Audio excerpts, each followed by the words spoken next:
que disse o Mike Pence: é absolutamente monstruoso o que estão fazendo com Jair Bolsonaro para impedir a vontade do povo. A Embaixada dos Estados Unidos do Brasil não pode permanecer em silêncio. Precisamos de embargos comerciais, aumentos de tarifas, cortes em acordos financeiros e de segurança, além de uma pressão regional e internacional para isolar esse regime corrupto até que esse juiz seja removido. O Mike Pence está pedindo explicitamente retaliações por parte da administração Trump em relação ao Brasil e ao Moraes, ao Alexandre. Volto a dizer, não é qualquer um, é o cara que expôs todo o escândalo da USAID, ex-membro do Departamento de Estado, com uma pessoa extremamente respeitada dentro da atual administração Trump. Sejam bem-vindos, o meu nome é Bruno, deixe o seu like e inscreva-se no canal.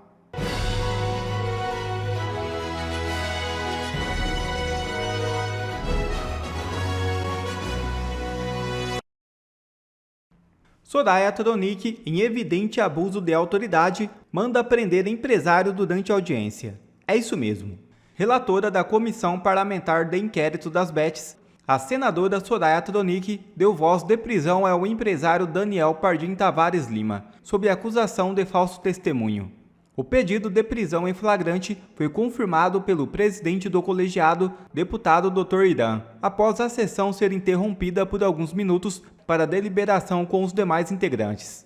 A defesa do empresário protestou, questionou o motivo da prisão e chegou a falar em abuso de autoridade. De fato, a senadora não apontou a suposta mentira da testemunha. Qualquer pessoa percebe que a senadora primeiro dá a voz de prisão e depois tenta achar algum motivo para se justificar. Veja o vídeo.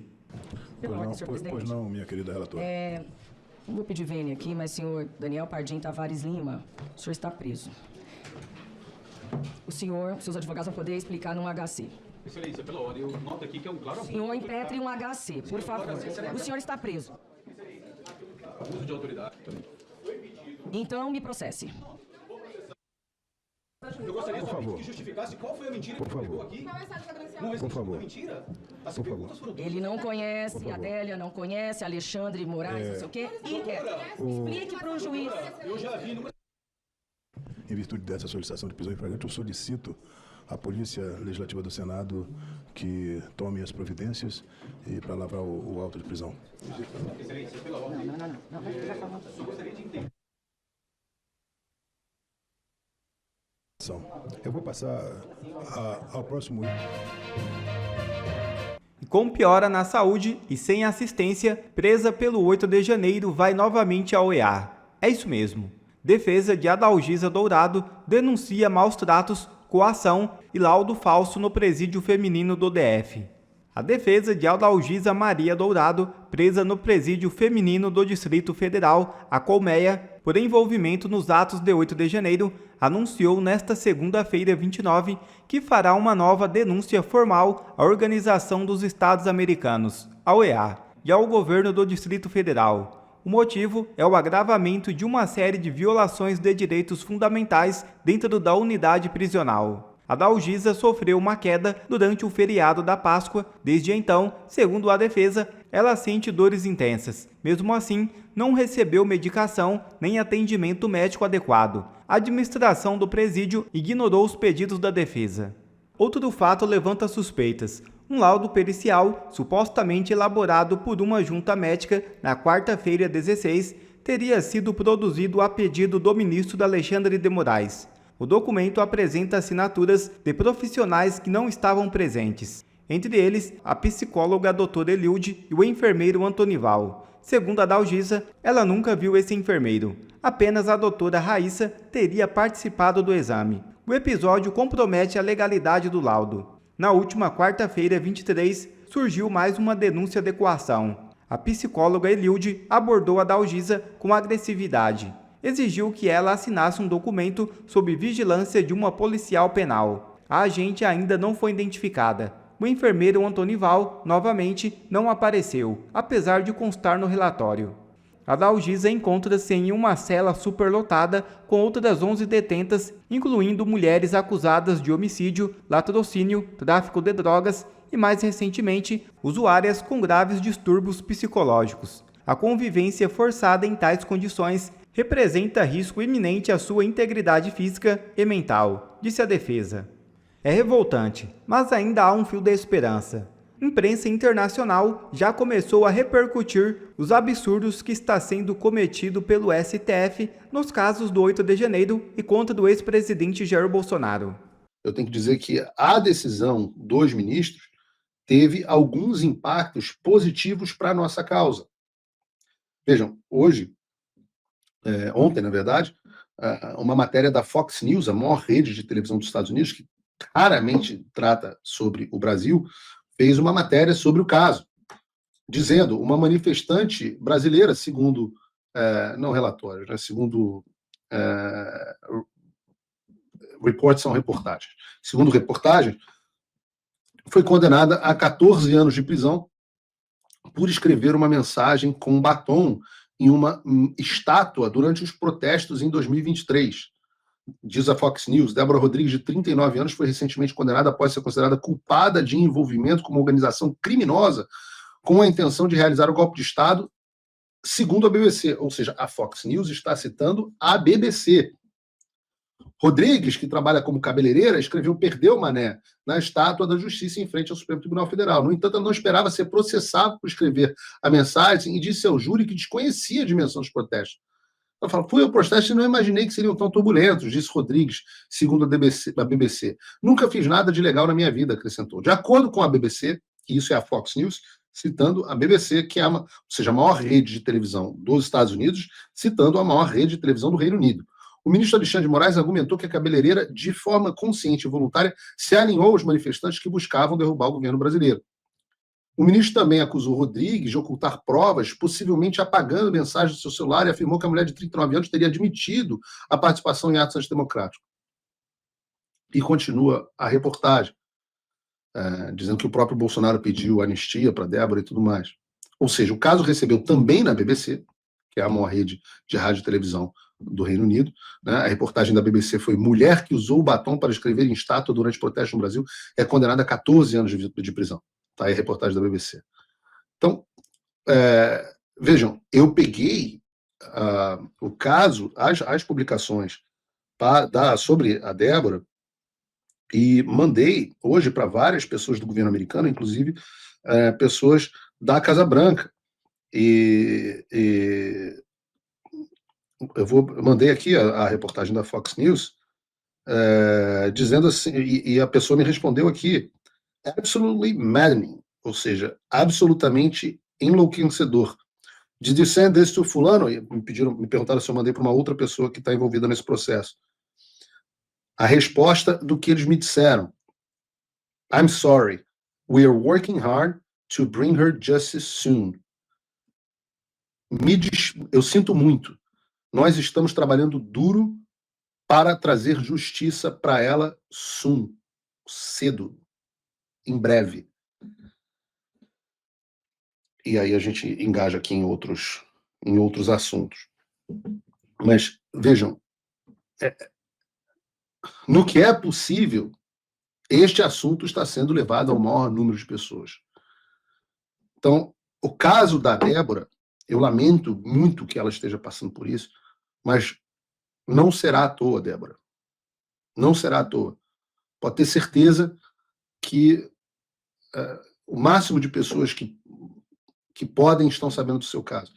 E que casos como o seu, que trazem esse tipo de atenção e mostram a truculência dos ditadores que estão tomando conta do Brasil, contribuem imensamente com o nosso trabalho aqui fora. Eu posso garantir. Eu estou lendo aqui o chat direto para vocês.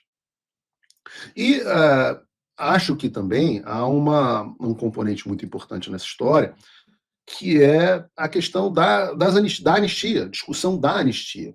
Você teve, durante a semana passada, um caso, até aconteceu depois aqui do Paulo Figueiredo Show de quinta-feira, que foi o Mota, presidente da Câmara do Brasil, decidindo, por enquanto, depois de uma reunião do Colégio de Líderes, não colocar a votação do projeto de anistia em regime de urgência, ou melhor, a votação do regime de urgência do projeto de anistia.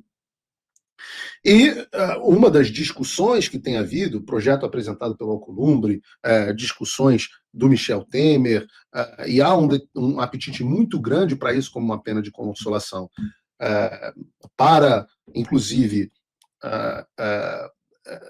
tirar o Bolsonaro dessa história, que é, olha, em vez de nós darmos anistia, vamos discutir a redução da pena. Vamos discutir uma pena menor, que foi o caminho mais ou menos onde o Fux adotou.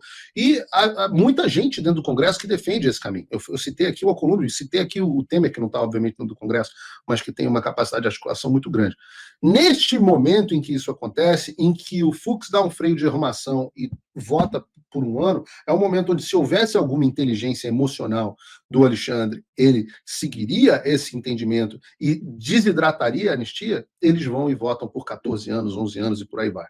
Ou seja, eles mostram que estão dobrando a aposta. O que isso faz pelo projeto da anistia? Isso dá gás ao voto da anistia. Isso mostra que, se não for por uma ação do Congresso, não haverá nenhuma autocontenção do Supremo Tribunal Federal. Então, o caso da Débora serve para atrair atenção internacional, mas também para, dentro, nacionalmente do Brasil, inclusive dentro do Congresso Nacional, para mostrar o grau de truculência como tem agido o Supremo Tribunal Federal e que não há alternativa senão uma ação do Congresso. A ação do Congresso primeiro vai ter que ser pela anistia e depois vai ter que ser, num dado momento, para punir os tiranos. Quem sabe a gente não consiga, aqui dos Estados Unidos, dar o empurrãozinho que faltava para que o Congresso tome a ação que precisa tomar, que é começar pela lei da anistia, que é inevitável. Bom, e aqueles que pensam que o Congresso não vai fazer nada, etc., tem sempre essas pessoas. O Congresso vai... Eu digo a vocês, há apetite hoje já dentro do Congresso, eu vivo dizendo isso aqui, há mais de 300 votos em favor do processo de anistia. Hoje a dificuldade está porque o presidente do Congresso, o presidente da Congresso, não, perdão, o presidente da Câmara está sendo vítima de uma ameaça de um mafioso. E aqueles, muitas vezes, que estão aqui, inclusive no chat, dizendo, que criticando fulano, criticando Beltrano, etc., muitas vezes essas pessoas têm medo de sequer fazer uma doação para mim como patrocinador. A pessoa... vamos falar sobre esse assunto muito interessante do deputado do Parlamento Europeu que propôs sanções contra o Alexandre que é um assunto interessantíssimo, porque essa estratégia do Supremo Tribunal Federal que vocês estão vendo, ela, de destruição de símbolos, ela vai ter oposição. Ela já vem tendo oposição. Nós estamos empreendendo todos os esforços possíveis para trazer aqui nos Estados Unidos essa conscientização internacional do que está acontecendo no Brasil. Temos sido muito bem sucedidos. Eu gostaria, se eu não tivesse família, se eu não tivesse que me sustentar, se eu não tivesse se estivesse com a vida ganha, eu estaria na Europa, porque há trabalho a ser feito. Eu gostaria que houvesse outros Paulo Figueiredos para fazer o que eu estou fazendo na Europa. Ora, na Itália, por que ninguém está fazendo isso na Itália? A Itália é um governo da Meloni. Por que o governo italiano não está tomando nenhuma atitude contra o Alexandre? Por que não há um Paulo Figueiredo na Itália? Por que não há uma ação em Portugal, onde o Chega tem uma participação tão importante? Por que não? Porque o Vox, mesmo diante da retaliação do Alexandre contra a Europa, não tomou nenhuma postura. Porque não tem um Paulo Figueiredo agindo na Espanha. Eu não digo porque o Paulo Figueiredo é espetacular, não. É porque alguém tem que arregaçar as mangas, gastar dinheiro, gastar tempo, para ir lá bater e falar assim, cara, façam alguma coisa. Eu sempre digo, cheguei nos Estados Unidos sem conhecer absolutamente ninguém no Congresso. Bati na porta, eu sou um jornalista, foi isso que aconteceu, as primeiras pessoas bateram, ignoraram, aí você vai falando, aparece num podcast, aí fulano apresenta para fulano, você vai, aí uma hora todo mundo está prestando atenção no assunto. Acredite no seu poder transformador. Claro que você tem que estudar, claro que você tem que entender como o governo funciona, claro que você tem que entender nuance política, claro que você tem que entender a política doméstica e a política internacional, claro que você tem que saber quem são os agentes políticos, claro, você tem que se preparar. Ninguém vê a quantidade de tempo que eu passo lendo, entendendo como é que as coisas funcionam, lendo processo, lendo lei, lendo livro, tem que fazer. Mas eu digo que se você fosse falar do Alexandre de Moraes ou do STF no exterior 2 anos atrás, ninguém sabia. E hoje isso mudou. De uma maneira ou de outra, o Alexandre é uma figura conhecida. A imagem do STF como uma corte política imparcial foi completamente exposta e a gente está aplicando pressão a partir da maior quantidade de direções possíveis. E eu gostaria que houvesse mais pressão da Europa. Eu sei que está todo mundo esperando uma ação decisiva contra o Alexandre, e eu volto a dizer, é necessário que a gente tenha paciência, porque a maioria das coisas não depende de nós, mas sim de terceiros, Mas eu gostaria que tivesse havendo também na Europa, porque conforme o Supremo Tribunal Federal vai dobrando a aposta e aumentando a repressão, como foi no caso da Débora, novas ações vão sendo tomadas e aumenta-se a pressão para que as ações pendentes sejam realizadas o quanto antes. Nesse sentido, uma nova frente que foi aberta recentemente foi justamente a partir de uma ação do Alexandre de Moraes, e essa ação veio do membro do Parlamento Europeu, e não se confundam, que não foi o Tarcísio, foi o Dominic Tarczynski. Vejam, você tem dentro dos Estados Unidos, de forma muito avançada, processo de sanção contra o Alexandre de Moraes, e agora você tem, pela primeira vez, o primeiro projeto de resolução contra o Alexandre de Moraes no Parlamento Europeu. Parlamento Europeu. Eu não participei disso. Na verdade, eu estou, inclusive, finalmente entrando em contato com esse deputado que eu não conhecia, para ver se há alguma forma que eu possa ajudar e se a ação dos Estados Unidos ajuda de alguma forma para que ocorra algo parecido na União Europeia. Volto a dizer, gostaria de ter mais tempo para me dedicar também à União Europeia, mas eu sou um só. E se você acha que a União Europeia só sanciona a Rússia, você está muito enganado. Vejam, por exemplo, esse mapa que detalha todas as ações da União Europeia. Todos esses países em azul estão sob sanções da União Europeia, incluindo a nossa vizinha Venezuela, acompanhada na América Latina e Caribe pela Nicarágua, Guatemala e o Haiti. Então não são só os países que foram sancionados, mas também diversas autoridades públicas. Um exemplo excelente é a autoridade pública que recebeu sanção da União Europeia é a Ana Júlia Guido de Romero. Se você nunca ouviu falar dela, eu contextualizo. A Ana Júlia Guido de Romero foi a procuradora-geral da Nicarágua entre 2014 e 2019. E ela foi sancionada em 2024, no ano passado, pela União Europeia, por enquanto ela era a maior autoridade do Ministério Público do país, ter sido responsável pela perseguição política de inúmeros manifestantes e membros da oposição política. Segundo o relatório de banimento de viagens da União Europeia, ela, abre aspas, criou uma unidade especializada que fabricava alegações contra manifestantes e apresentou denúncias contra eles. Ela também é também responsável pela inelegibilidade a cargos públicos do principal candidato de oposição nas eleições gerais. Ou seja, ela criou uma unidade especializada que fabricava alegações contra manifestantes. Alguém tem o telefone do Eduardo Tagliaferro, não? Apresentou denúncia contra eles e também foi responsável pela inelegibilidade a cargos públicos do principal candidato das eleições da oposição. Não sei se vocês já ouviram falar de alguma conduta parecida. E eu tô repetindo, essa é uma pessoa que hoje é sancionada pela União Europeia. Ela não pode pisar em nenhum dos países do bloco. E o mais importante de tudo, que essas sanções vieram anos após ela ter cometido esses atos. O que ressalta a importância da paciência para que nós, de fato, consigamos resultados práticos. Não é do dia para a noite. Não é do dia para a noite, as pessoas têm ejaculação precoce. Nunca nada acontece. Vejam o que eu estou dizendo. Ela saiu em 2019, foi procuradora em 2014 a 2019. Ou seja, foram 5 anos de porrada e perseguição. Ela foi sancionada em 2024. 6 anos depois dela ter saído. E como ela, eu peguei ela aqui de exemplo porque é um mais claro, mas há muitos outros alvos de sanção pela União Europeia. Então é maravilhoso que o deputado polonês apresente esse projeto de resolução e abra essa frente de batalha contra as ilegalidades do Alexandre de Moraes e do STF. Algum Paulo Figueiredo da Europa, por favor, assuma essa frente. Assuma essa frente. Eu ajudo como puder. Infelizmente não dá para ficar indo para a Europa toda hora. O que eu posso fazer, tenho feito aqui dos Estados Unidos. E 2 pessoas que receberam diretamente de mim as notícias a respeito do Bolsonaro, uma delas, inclusive, viu a minha participação na televisão, falando sobre esse assunto, na televisão americana, foram o Mike Benz e o Jason Miller. Imediatamente o Mike Benz escreveu assim. O Mike Benz, lembrando aqui, ex-Departamento de Estado, uma das figuras mais relevantes aqui para denunciar o complexo onde está a censura no mundo, que disse o Mike Pence, é absolutamente monstruoso o que estão fazendo com Jair Bolsonaro para impedir a vontade do povo. A Embaixada dos Estados Unidos do Brasil não pode permanecer em silêncio. Precisamos de embargos comerciais, aumento de tarifas, cortes em acordos financeiros e de segurança, além de uma pressão regional e internacional para isolar esse regime corrupto até que esse juiz seja removido.